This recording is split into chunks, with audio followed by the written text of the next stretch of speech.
Hello friends, स्वागत है आपके अपने चैनल एमसीक्यू वाला में। आज हम जो हमारी क्लास 12 की पद्य की संदर्भ प्रश्न व्याख्या चल रही थी कविताओं की, आज हम उसका दूसरा अध्याय लेकर आए हैं जो है कैकेयी अनुपात गीत।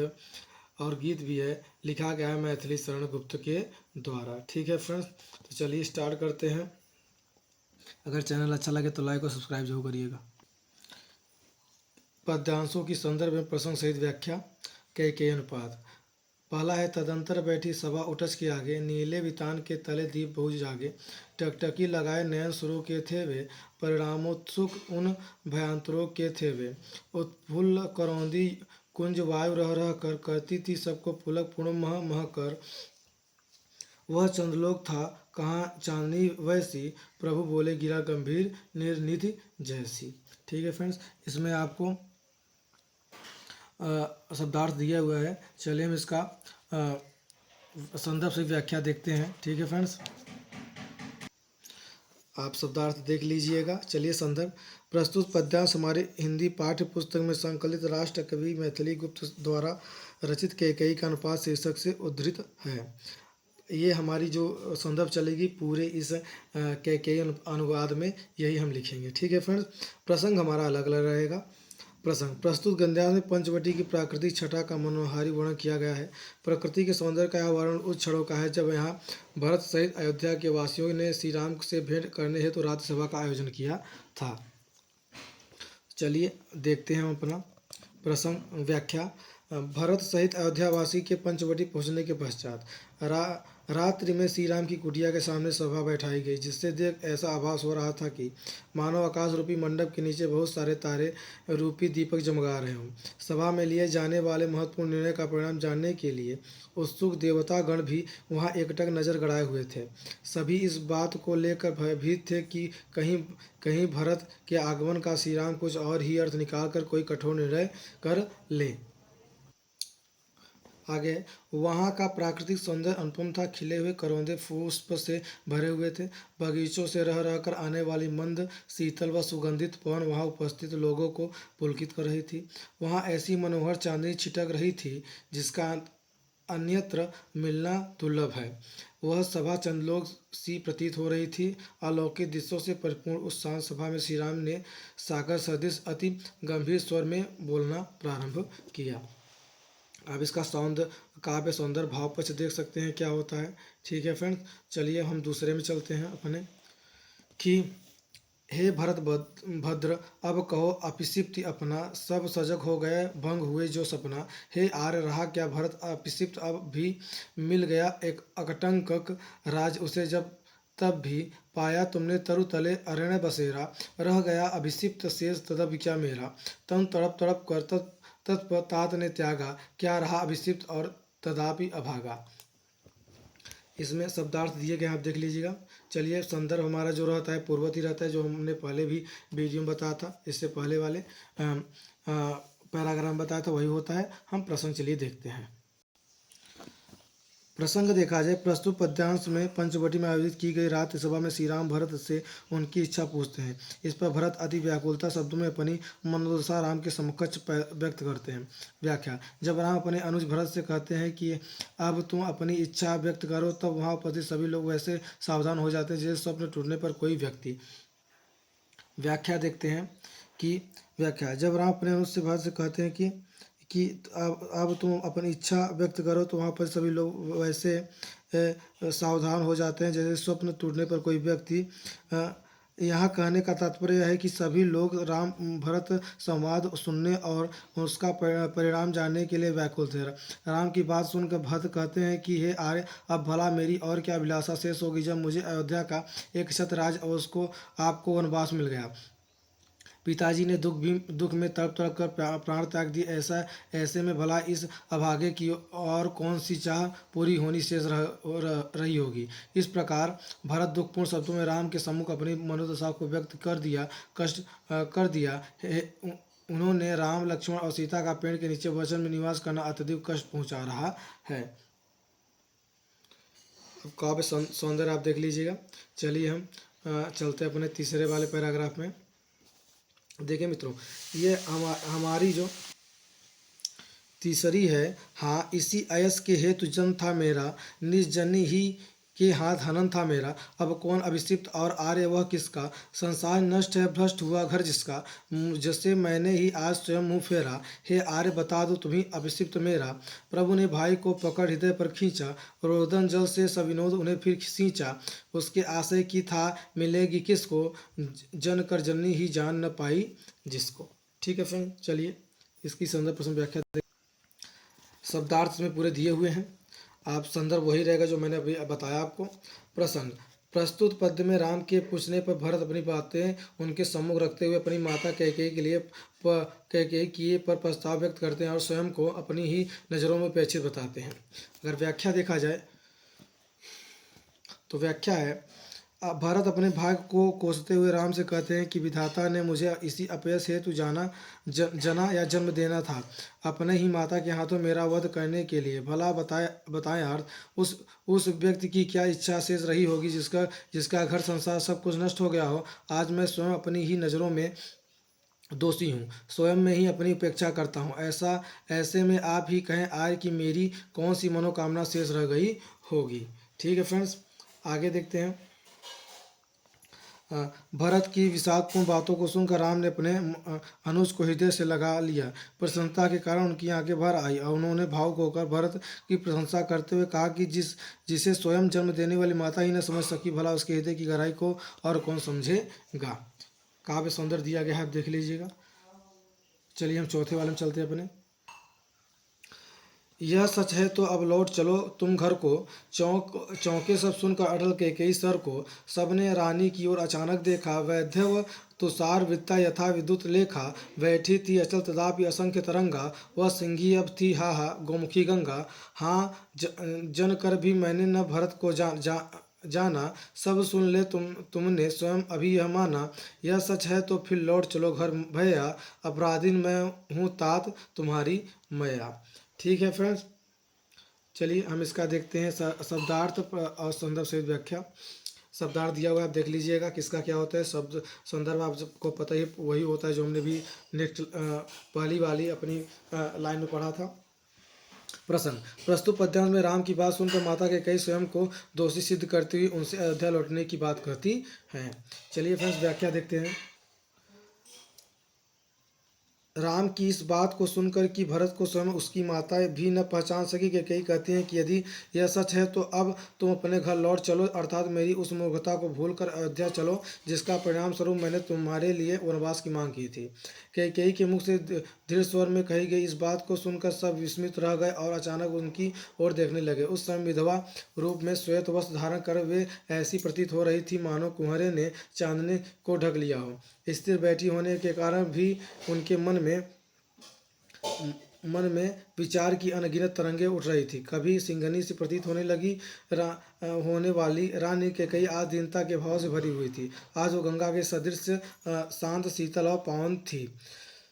आगे देखते हैं। कैकेयी आगे कहती हैं कि सभी लोग सुन ले, मैं जन्म देने के पश्चात भी भरत को न पहचान सकी। अभी राम ने भी इस बात को स्वीकार किया। वह राम से कहती हैं कि यदि तुम्हारी कही बात सच है तो तुम अयोध्या लौट चलो, अपराधीन मैं हूँ भरत नहीं। मैं तुम्हें वन में भेजने का अपराध मैंने किया है, इसके लिए मुझे तो जो दंड चाहो दो, मैं उसे स्वीकार कर लूँगी, परंतु घर लौट चलो, अन्यथा लोग भरत को ही दोषी मानेंगे। ठीक है फ्रेंड्स, इसमें काव्य सौंदर्य दिया हुआ है, देख लीजिएगा आप। अगर चैनल अच्छा लगे तो लाइक और सब्सक्राइब जरूर करिएगा। क्योंकि आपका यूपी बोर्ड 2012 का पेपर 2026 का पेपर बहुत ही नज़दीक आ गया है। ठीक है फ्रेंड, चलिए आगे बढ़ते हैं। अपना अगला देखते हैं पैराग्राफ। दुर्बलता का ही चिन्ह विशेष पथ है, पर अब अबलाजन के लिए कौन सा पथ है। यदि मैं उकसाई गई भरत से हूँ तो पति समान ही स्वयं पुत्र भी खोऊँ। ठहरो मत रोको मुझे कहूँ सो सुन लो, पाओ यदि उसमें सार उसे सब चुन लो। करके पहाड़ सा पाप मौन रह जाऊँ, राई भी पर भी भर पी अनुपात न करने पाऊँ। थी सनक्षत्र शशि निशा ओस टपकती, रोती थी नीरव सभा हृदय तपका थी, उल्कासी रानी दिशा दीप्त करती थी। चलिए इसका देखते हैं। आप इसका शब्दार्थ देख लीजिए, लिखा हुआ है। चलिए प्रसंग देखते हैं। प्रस्तुत पंक्तियों के माध्यम से कवि ने कैकेयी के पश्चाताप के अपूर्ण ढंग से अभियोजित किया है। अगर व्याख्या देखा जाए, चलिए व्याख्या देखते हैं। कैकेयी भरत की सौगंध खाते हुए राम से कहती हैं कि सौगंध खाने से व्यक्ति की दुर्बलता प्रकट होती है, परंतु स्त्रियों के लिए इसके अतिरिक्त अन्य कोई उपाय नहीं है। वह राम को संबोधित करते हुए कहती हैं कि हे राम, मुझे तुम्हारे वनवास के लिए भरत ने नहीं उकसाया था। यदि यह सच नहीं तो मैं पति के समान ही अपने पुत्र को भी खो बैठूं। मुझे कहने से कोई न रोक सके। मैं जो कह रही हूँ सभी सुन ले। यदि मेरे कथनों में कोई यथार्थ बात हो तो उसे ग्रहण कर ले।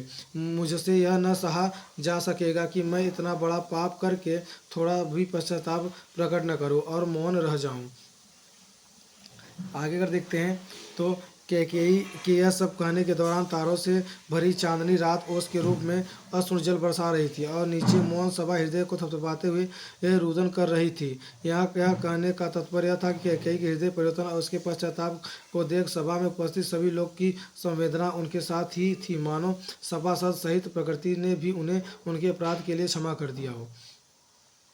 रानी कैकेयी, जिसने अपनी अनुचित मांग से पूरे अयोध्या और वहां के निवासियों का जीवन अस्त व्यस्त कर दिया था, आज पश्चाताप की अग्नि में जलकर चारों ओर सद्भाव की किरणों बिखेर रही थी। उनके इस नए नए रूप के परिणामतः वह उपस्थित लोगों ने एक साथ भय, आश्चर्य, शोक के भाव उमड़ रहे थे। काव्य सौंदर्य देख लीजिएगा। चलिए हम अगले पैराग्राफ में अपने चलते हैं। क्या कर सकती थी मेरी मंथरा दासी, मेरा ही मन रह सका न निज विश्वासी। जल पंजरगत अब अरे अधीर अभागे, जो वे ज्वलंत भाग थे स्वयं मुझी पे जागे। पर था केवल क्या ज्वलंत भाव ही मन में, क्या शेष बचा कुछ न और न जन में। कुछ मूल्य नहीं वात्सल मात्र क्या तेरा, पर आज अन्य सा हुआ वश भी मेरा। थूके मुझे पर त्रैलोक्य भले ही थूके, जो कोई जो कह सके कहे क्यों चूके। छीने न मात्र प्रीति किंतु भरत का तुझ मुझसे, हे राम दुहाई करूँ और क्या तुझसे। ठीक है फ्रेंड्स, चलिए आगे देखते हैं। इसका शब्दार्थ देख लीजिएगा आप। प्रसंग देखते हैं। प्रस्तुत पद्य में कैकेयी राम को वनवास भेजने के लिए स्वयं को दोषी ठहराते हुए पश्चाताप कर रही हैं। अगर व्याख्या देखा जाए तो व्याख्या देखते हैं। कैकेयी मंथरा को निर्दोष बताते हुए कहती है कि मंथरा तो एक साधारण सी दासी है, वह भला मेरे मन को कैसे बदल सकती थी। सच तो यह है कि स्वयं मेरा मन ही अविश्वासी हो गया था। अपने मन को अधीर और अभागा माना कैकेयी अपने अंतर मन को कहती हैं कि मेरे शरीर में स्थित है मन, ईर्षा देश से परिपूर्ण वे ज्वलंत भाव स्वयं तुझ में ही जागे थे। तत्पश्चात वह अगले ही क्षण सभा को संबोधित करते हुए प्रश्न पूछती हैं कि क्या मेरे मन में केवल आग लगाने वाले भाव ही थे? क्या मुझमें और कुछ भी शेष न था?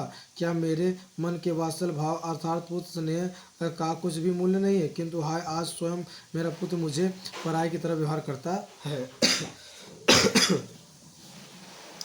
आगे देखते हैं तो अपने कर्मों पर पछताते हुए कैकेयी आगे कहती हैं कि तीनों लोग अर्थात धरती, आकाश और पाताल मुझे क्यों न धिक्कारे, मेरे विरुद्ध जिसके मन में जो आए वह क्यों न कहे। किंतु हे राम, मैं तुमसे दीन स्वर में बस इतनी ही विनती करती हूँ कि मेरा मातृपद अर्थात भरत को पुत्र कहने का मेरा अधिकार मुझसे न छीना जाए। काव्य सुंदर देख लीजिएगा। चलिए मिलते हैं नेक्स्ट पैराग्राफ में। कहते आते थे यही सभा नरदेही, माता न कुमाता पुत्र कुपुत्र भले ही। अब कहें सभी यह हाय विरुद्ध विधाता, हे पुत्र पुत्र ही रहे कुमाता माता। बस मैंने इसका बाह्य मात्र ही देखा, धीर हृदय न देखा, मृदुल गात ही देखा, परमार्थ न देखा, पूर्ण स्वार्थ ही साधा। इस कारण ही तो हाय आज यह बाधा। युग तक चलती रहे कठोर कहानी, रघुकुल में भी थी एक अभागिनी रानी। चलिए काव्य आप देख लीजिएगा, शब्दार्थ आप देख लीजिएगा। संदर्भ यही है, जो पूर्वत यही है। प्रसंग प्रस्तुत पद्यांश में कैकेयी स्वयं को धिक्कारते हुए भरत के हृदय को न समझ पाने की असमर्थता को व्यक्त कर रही हैं। व्याख्या आत्मग्लानि में डूबी हुई कैकेयी कहती हैं कि अभी तक तो मानव जाति में यही कहावत प्रचलित थी कि पुत्र कुपुत्र भले ही हो जाए पर माता कभी कुमाता नहीं होती। अर्थात पुत्र माता के प्रति अपने कर्तव्यों को पूरा करने में चाहे कितनी भी लापरवाही क्यों न दिखाए, उनके प्रति कितना भी अपराध क्यों न करे, माता उसे क्षमा कर के उसके प्रति अपना उत्तरदायित्व सदा निभाती रहती है। किंतु अब तो सभी लोग यह कहेंगे कि विधवा के बनाए नियमों के विरुद्ध यहाँ पुत्र तो पुत्र ही है, माता ही कुमाता हो गई है। अर्थात संसार मुझ पर बुरी माता होने का आरोप लगाएगा क्योंकि मैंने पुत्र के हित में विरुद्ध कार्य किया। अगर आगे देखें तो कैकेयी अपने दोष गिनाते हुए आगे कहती हैं कि मैंने अपने पुत्र का केवल बाहरी रूप ही देखा, उसके दृढ़ हृदय को मैं न समझ सकी। मेरे दृष्टि बस उसके कोमल शरीर तक गई, उसके परमार्थी स्वार्थ को मैं अब तक न देख सकी। इन्हीं कारणों से आज मैं इन समस्याओं से घिरी हुई हूँ और मेरा जीवन दुर्भर हो गया है। अब तो युगों युगों तक मैं दुष्ट माता के रूप में जानी जाऊंगी। मुझे याद करके लोग कहेंगे कि रघुकुल में एक अभागिनी रानी थी जिसे स्वयं उसके पुत्र ने त्याग दिया था। काव्य का सौंदर्य देखा जाए तो देख लीजिएगा। अगर चैनल अच्छा लगे तो लाइक और सब्सक्राइब जरूर करिएगा, अपने मित्रों को जरूर शेयर करिएगा। अगला देखते हैं। निज जन्म जन्म में सुने जीव यह मेरा, धिक्कार उसे था महास्वार्थ ने घेरा। 100 बार धन्य वह एक लाल की माई, जिस जननी ने है जना भरत सा भाई। पागल सी प्रभु के साथ सभा चिल्लाई, 100 बार धन्य वह एक लाल की माई। हा लाल उसे भी आज गमाए मैंने, विकराल कुएस ही यह कमाया मैंने।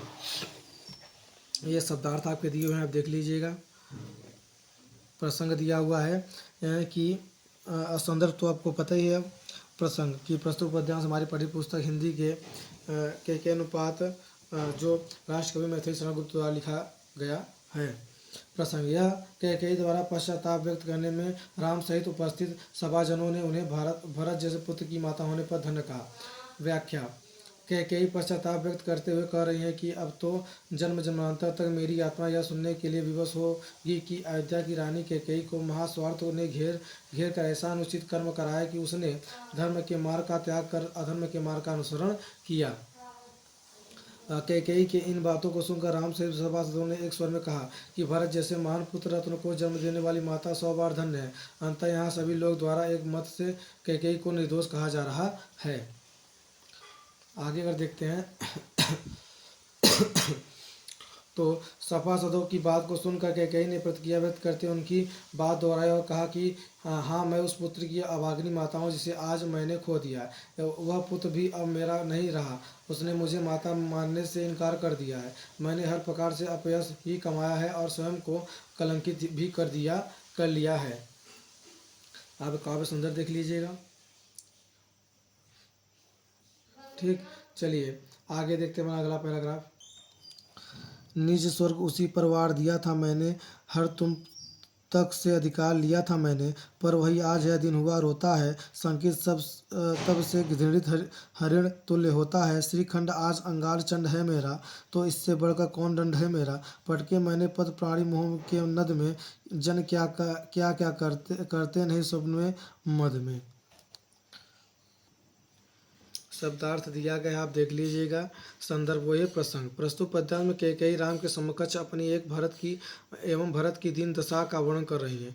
व्याख्या अगर देखा जाए तो पश्चाताप की अग्नि में जलती हुई कैकेयी राम से कहती हैं कि मैंने अपने उस पुत्र पर अपनी स्वर्णमुखी भी न्यौछावर कर दिया था और उसी के कारण मैंने तुम्हारा अधिकार राज्य भी तुमसे छीन लिया था। मेरा वही पुत्र आज दीनहीन होकर करुण क्रंदन कर रहा है। वह तब से किसी पकड़े हुए हिरण की तरह सभी से भयभीत हो रहा है। चंदन के समान शीतल स्वभाव वाला मेरा पुत्र भरत आज जलते हुए अंगारे की तरह प्रचंड दिख रहा है। आगे अगर देखा जाए तो इससे बढ़कर मुझे अभागिनी के लिए क्या दूसरा दंड और क्या हो सकता है कि मेरा पुत्र ही मुझसे अलग हो गया है और मुझसे कुपित है। हे राम, अब मुझे और बड़ा दंड मत दो। मैंने अपने हाथ पैर मोहरूपी नदी में फेंक और पटक के अर्थात राज के मुंह में फंस कर ही मैंने यह सब किया। मेरा यह कार्य ऐसा ही था जैसे कोई व्यक्ति पागलपन में अथवा स्वप्न में व्यवहार करता है। अंततः मेरे इस कार्य को पागलपन अथवा स्वप्न में किया गया कार्य समझकर मुझे क्षमा कर दो। काव्य सुंदर दिया गया है, आप देख लीजिएगा। चलिए अपने 10वें वाले में चलते हैं। कर है। हाँ, दंड कौन सा, क्या उसे डरूंगी अब भी। मेरा विचार कुछ दयापूर्ण हो तब भी। हाँ दया हंत वह घृणा, वह करुणा वह तणी सी है आज जाह्नवी वरुणा। स सकती हूँ चीर नरक सुने से विचार, पर मुझे स्वर्ग की दया दंड से भारी। लेकर अपनी यह कुलसित कठोर कलेजा, मैंने इसके लिए ही तुम्हें वन भेजा। घर चलो इसी के लिए, न रूठो अब यूं। कुछ और कहो तो उससे सुनेंगे सब क्यों। इस शब्दार्थ देख लीजिएगा। संदर्भ प्रसंग है। प्रस्तुत पद्यांश में कैकेयी स्वयं पर पश्चाताप करते हुए राम को घर लौटने के लिए कह रही हैं। व्याख्या देखा जाए, कैकेयी के समक्ष अपनी पीड़ा व्यक्त करते हुए कहती हैं कि मेरी घोर अपराध हेतु जो भी दंड मुझे दिया जाएगा वह कम ही होगा। मेरे दीनतापूर्ण याचना के स्वर को सुनकर यह न समझा जाए कि मैं दंड भोगने से भाग रही हूँ अथवा मुझे दंड स्वीकार नहीं है। वस्तुतः आज दया घृणा करुणा करुणा सब ने अपने अर्थ खो दिए हैं। आज गंगा और अरुण जैसी पावन नदियों भी मेरे लिए नरक की भांति अति दूषित नदी वैतरणी बन गई है। मैं सभी सज्जन व प्रबुद्ध लोगों से कहती हूँ कि मैं लंबी अवधि तक नरक का दुख भोग सह सकती हूँ, किंतु स्वर्ग पाने की याचना का भार मुझसे नहीं सहा जाएगा, क्योंकि वह नरक की पीड़ा से कहीं बढ़कर है। आगे देखते हैं।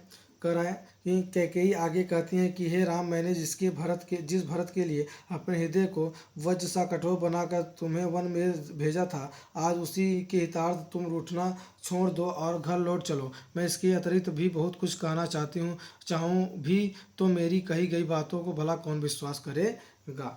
ठीक है फ्रेंड, काव्य सुंदर देख लीजिएगा आप। चलिए हम लास्ट वाले पर चलते हैं 11वें में कि मुझको यह प्यारा और इससे तुम प्यारे, मेरे दुगने प्रिय रहो न तुमसे न्यारे। मैं इसे न जानूं किंतु जानते हो तुम, अपने से पहले इसे मानते हो तुम भ्राताओं का प्रेम परस्पर जैसा, यदि वह सब पर यूं प्रकट हुआ तो है वैसा, तो पाप दोष भर पूर्ण दोष है मेरा। मैं रहूं पंकिला पद कोश है मेरा। आगत ज्ञानी जन उच्च भाल लेकर समझावे तुमको अतुल युक्तियाँ देकर, मेरे तो एक अधीर हृदय है बेटा, उसने फिर तुमको आज भुजा पर भेटा। ठीक है फ्रेंड, आप इसका शब्दार्थ देख लीजिएगा, इसका आप व्याख्या प्रसंग देख लीजिएगा। प्रसंग करें कैकेयी स्वयं पर दोषारोपण करते हुए राम से अयोध्या लौटने चलने के लिए विनती कर रही हैं। का व्याख्या, कैकेयी राम से कहती हैं कि हे पुत्र, मुझे भरत प्रिय है और भरत को तुम प्रिय हो, अतः मेरे लिए तुम दो गुने प्रिय हो, इस कारण तुम मुझसे अलग न रहो। यह सत्य है कि मैं भरत को अब तक न पहचान सकी, पर तुम तो इसे पूर्ण रूपेण जानते हो और इसे स्वयं से बढ़कर प्यार करते हो। तुम दोनों भाइयों से के आपसी प्रेम की अभिव्यक्ति के प्रभाव से आज मेरे पाप का दोष भीमपूर्ण संतोष में परिणत हो गया है। कैकेयी आगे कहते हैं कि कीचड़ के समान होने पर भी मुझे इस बात का संतोष है कि मैंने अपने कोख से कमल रूपी रत्न भरत को जन्म दिया है। भविष्य में ज्ञानी लोग तुम दोनों भाइयों के प्रेम को तरह तरह से प्रमाणित करेंगे और इसे श्रेष्ठ सिद्ध करेंगे, और ऐसा होना भी चाहिए। किंतु एक विवश माँ के लिए इन तर्क वितर्कों का भला क्या महत्व। इस धैर्यहीन माँ की तो अब बस एक ही इच्छा है कि तुम दोनों पुत्र को सदा अपनी आंखों के सम्मुख देखे, अपने से कभी दूर न होने दे। आज इस माँ का अधीर हृदय तुम्हें अपनी बाहें फैलाकर तुमसे विनती कर रहा है कि अयोध्या लौट चलो।